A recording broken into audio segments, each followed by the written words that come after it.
उसके बाद AgCl plus NaNO3, इसके बाद BaCl2 प्लस H2SO4, फिर से BaSO4 प्लस HCl। तो इस समीकरण को संतुलित करना है। ये देखना हमें सबसे पहले कि समीकरण असंतुलित है कि संतुलित है। तो सबसे पहले देखते हैं कि रासायनिक समीकरण किसे कहते हैं। सबसे बड़ी चीज़ ये है कि हमें रासायनिक समीकरण करना है। रासायनिक समीकरण किसे कहते हैं? अगर कोई पूछ दिया कि रासायनिक समीकरण, सपोज दैट आपसे कोई पूछ दिया कि रासायनिक समीकरण किसे कहते हैं, तो आप बता सकते हैं कि किसी रासायनिक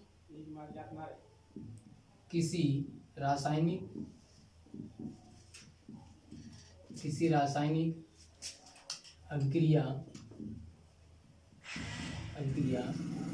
जिसमें भाग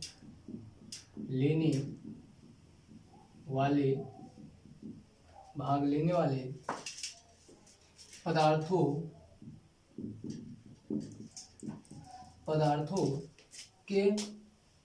को प्रतीकों व सूत्रों के माध्यम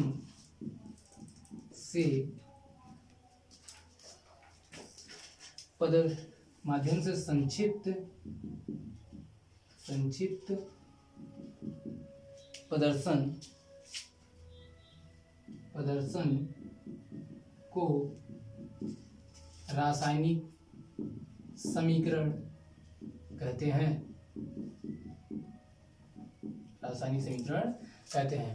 करें कि सबसे पहले आप जानते रहिए रासायनिक समीकरण किसे कहते हैं। तो किसी रासायनिक अभिक्रिया में जिसमें भाग लेने वाले पदार्थों के प्रतीकों और सूत्रों के माध्यम से संक्षिप्त प्रदर्शन को ही रासायनिक समीकरण कहते हैं। जैसे आप जानते रहिएगा,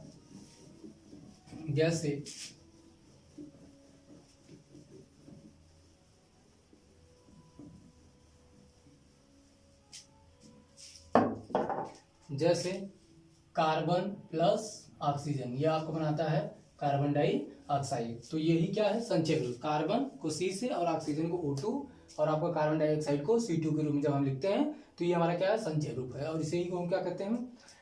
यह कैसा समीकरण है? रासायनिक समीकरण कहलाता है। इसे ही को हम क्या कहते हैं? रासायनिक समीकरण। इसे संक्षेप रूप को लिखने को ही हम क्या कहते हैं? रासायनिक समीकरण कहते हैं। अब आते हैं किस पर, क्या जानना चाहते हैं हम कि संतुलित रासायनिक समीकरण किसे कहते हैं। सबसे पहले जान लेते हैं संतुलित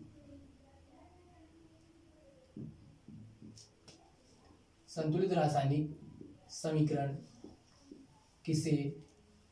संतुलित रासायनिक समीकरण किसे कहते हैं। सबसे पहले हम जानना चाहते हैं कि संतुलित रासायनिक समीकरण किसे कहते हैं। तो आप जानते रहिएगा, ऐसी रासायनिक समीकरण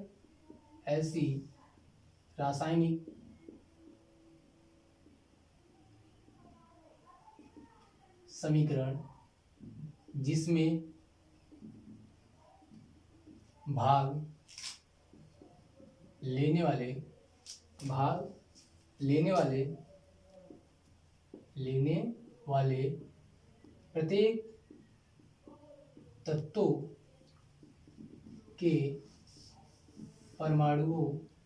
तत्वों के परमाणुओं की संख्या बराबर होती है संतुलित रासायनिक समीकरण कहलाते हैं।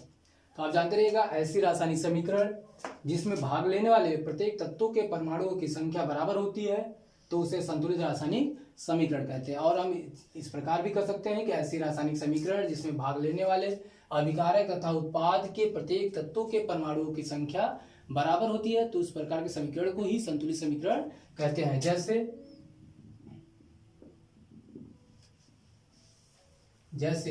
Mg मैग्नीशियम प्लस O आपका हो गया O2, Mg प्लस O2 तो आपका हो गया MgO। सबसे पहले हम देखते हैं परमाणुओं की संख्या। परमाणु संख्या आपका Mg की 1 है और ऑक्सीजन 2। यहाँ Mg आपका 1 और ऑक्सीजन 1, तो आपका टोटल यहाँ कितना हो गया 3 और 3 और 2। तो ये समीकरण कैसा समीकरण, असंतुलित समीकरण है। अब समीकरण को हम संतुलित करते हैं। ध्यान दीजिएगा कि हम क्या करेंगे, Mg हमारा 1 है, यहाँ पर भी 1, यहाँ पर भी 1, हम क्या करेंगे Mg की तरफ क्या करेंगे 2 से गुणा कर देंगे, 2 का गुणांक कर देंगे, यानी 2 Mg प्लस O2 हो जाएगा। और ये आपको होगा इधर भी अभिकारक में Mg में 2 से गुणा करेंगे, उत्पाद में MgO में 2 से गुणा कर देंगे। तो आप देखते हैं कि समीकरण कैसा है, संतुलित समीकरण है कि कैसा समीकरण आपका है। तो देखते हैं सबसे पहले Mg परमाणु संख्या कितनी होगी 2, ऑक्सीजन की 2, और Mg की 2, ऑक्सीजन की 2, यानी 4 बराबर आपका क्या हो गया 4, यानी लेफ्ट हैंड साइड और राइट हैंड साइड क्या है बराबर है, यानी लेफ्ट हैंड साइड और राइट हैंड साइड आपका क्या है बराबर है। इसलिए हम इसे कैसा समीकरण कहेंगे, संतुलित समीकरण कहेंगे। इस प्रकार के समीकरण को ही हम क्या कहेंगे, संतुलित समीकरण कहते हैं। तो सबसे पहले अब आते हैं हम प्रश्नों पर, जो हमने आपको प्रश्न स्टार्टिंग में दिया था उन प्रश्नों को आते हैं, देखते हैं कि वो कैसा समीकरण है, संतुलित समीकरण है कि कैसे समीकरण है। सबसे पहले हम आते हैं उन प्रश्नों पर। तो वह प्रश्न हमारे, सबसे पहले हम उस प्रश्नों को ध्यान देते हैं। पहला आपका प्रश्न था HNO3 प्लस CaOH का होल पास, और इसके बाद आपका CaNO3 का होल पास प्लस H2O। परमाणु संख्या सबसे पहले हम देखते हैं कि परमाणु संख्या कितना है। परमाणु संख्या देखते हैं। तो सबसे पहले इसमें परमाणु संख्या क्या है, हाइड्रोजन की 1 है, नाइट्रेट का 1 है, और देखो H1 नाइट्रेट 1, इसके बाद कैल्शियम का 1, ऑक्सीजन का होल ट्वाइस लिखा है, यानी OH का होल ट्वाइस लिखा है, यानी ऑक्सीजन 2, हाइड्रोजन भी कितना हो गया 2 हो गया। इसके बाद देखिए कैल्शियम 1, नाइट्रेट 2, हाइड्रोजन 2, ऑक्सीजन 1। अब देखा जाएगा कि कौन सा एलिमेंट संतुलित है। तो यहाँ देखेंगे कैल्शियम 1 है, ऑक्सीजन यहाँ पर 2 है, और वहाँ पर ऑक्सीजन 1 है, तो ये असंतुलित हो गया।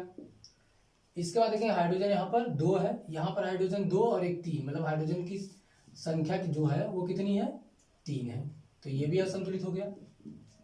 अब सबसे पहले हम क्या करेंगे, हाइड्रोजन को संतुलित करेंगे। तो उसको संतुलित करने के लिए यहाँ क्या करेंगे, अभिकारक में 2 से HNO3 अभिकारक में 2 से गुणा करेंगे, और H2O उत्पाद में H2O की तरफ भी क्या करेंगे 2 से गुणा कर लेंगे। तो आपको हो जाएगा 2HNO3 प्लस CaOH का होल पास, और आपका हो गया CaNO3 का होल पास प्लस 2H2O।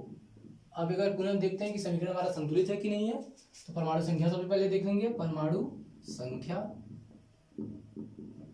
हाइड्रोजन 2, नाइट्रेट आपका 2, कैल्शियम 1, ऑक्सीजन 2, हाइड्रोजन 2, इसके साथ साथ कैल्शियम 1, नाइट्रेट 2, हाइड्रोजन 4, ऑक्सीजन 2।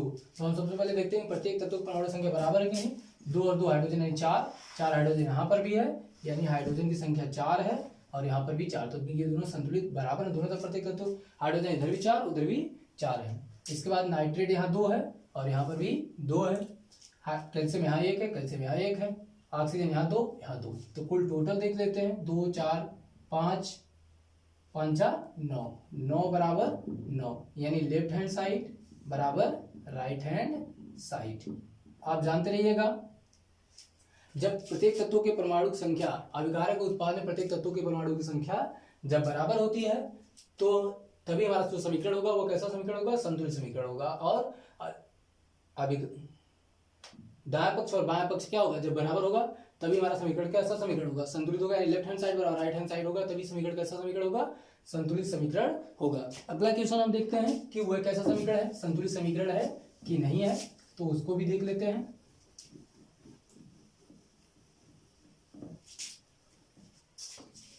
दूसरा समीकरण आपका है NaOH प्लस H2SO4 आपका, इसके साथ Na2SO4 प्लस आपका H2O।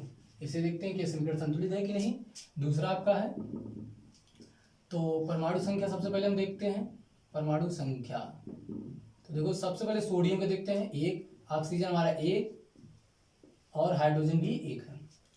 यहाँ हाइड्रोजन हमारा 2, तो कुल हाइड्रोजन की संख्या अभिकारक में 3 है। ये सल्फेट 1, और सोडियम में 2 सोडियम सल्फेट 1 हाइड्रोजन 2 ऑक्सीजन 1। अब देखते हैं कौन संतुलित है। यहाँ हाइड्रोजन 1 ऑक्सीजन 1 उत्पाद में 1 अभिकारक में 1 उत्पाद में अभिकारक में 3 हाइड्रोजन यहाँ 2, तो यानी ये कैसा है असंतुलित है। इसके बाद देखते हैं सोडियम यहाँ पर 1 यहाँ 2, तो यानी असंतुलित हो गया। इसके साथ हमारा सल्फेट यहाँ 1 तो ये संतुलित है। सबसे पहले हम देखेंगे क्या करेंगे, हाइड्रोजन को संतुलित करेंगे। अगर हाइड्रोजन को संतुलित करने के लिए अभिकारक में 2 से, यानी ये पार्ट हमारा क्या होता है अभिकारक, इसे क्या कहते हैं अभिकारक कहते हैं, ध्यान दीजिएगा। और ये पार्ट हमारा क्या हो जाएगा उत्पाद। तो ये चीजें तो जनरली है, सभी लोग जानते हैं। तो ये क्या हो जाएगा आपका, यहाँ हम क्या करेंगे अगर 2 से गुणा कर देते हैं तो अभिकारक में NaOH में 2 से गुणा कर दें और उत्पाद में H2O में भी क्या कर दिया जाए 2 से गुणा कर लिया जाए, ध्यान रखिएगा। तो हम गुणा करेंगे तो 2NaOH प्लस H2SO4 आपका हो गया Na2SO4 प्लस 2H2O। आप ध्यान रखिएगा कि ये समीकरण मैं 2 क्यों लगा दे रहा हूं, क्योंकि ये इस प्रकार के जो समीकरण है आपको, वो समीकरण आपको कैसा समीकरण है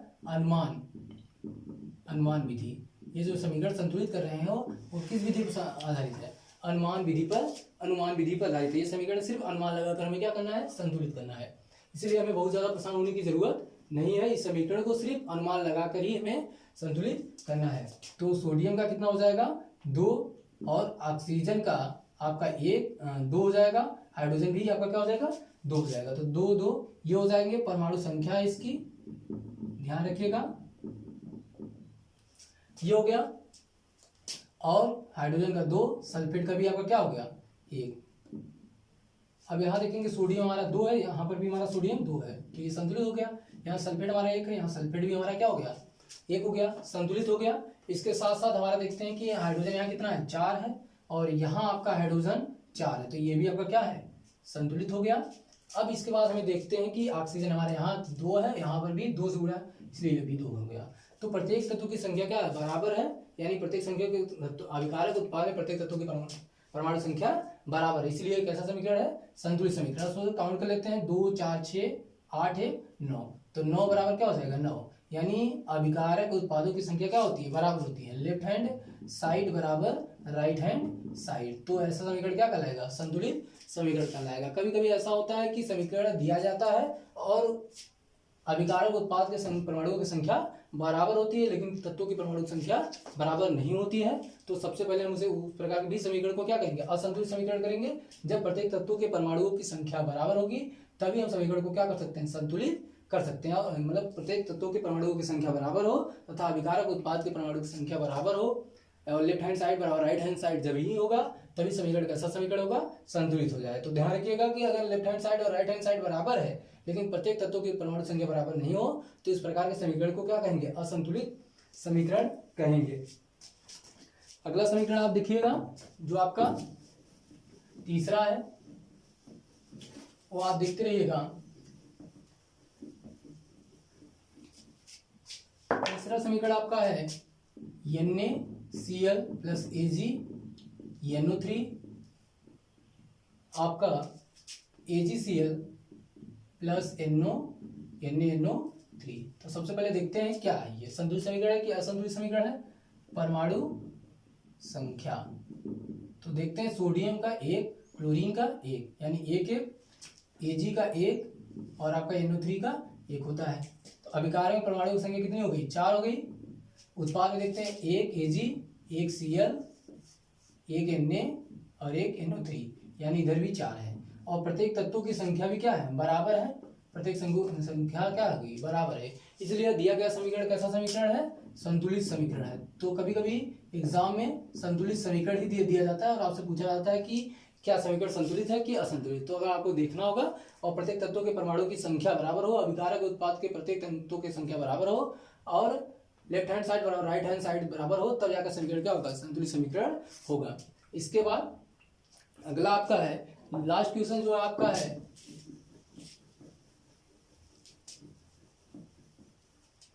लास्ट है बेरियम क्लोराइड यानी BaCl2 प्लस आपका H2SO4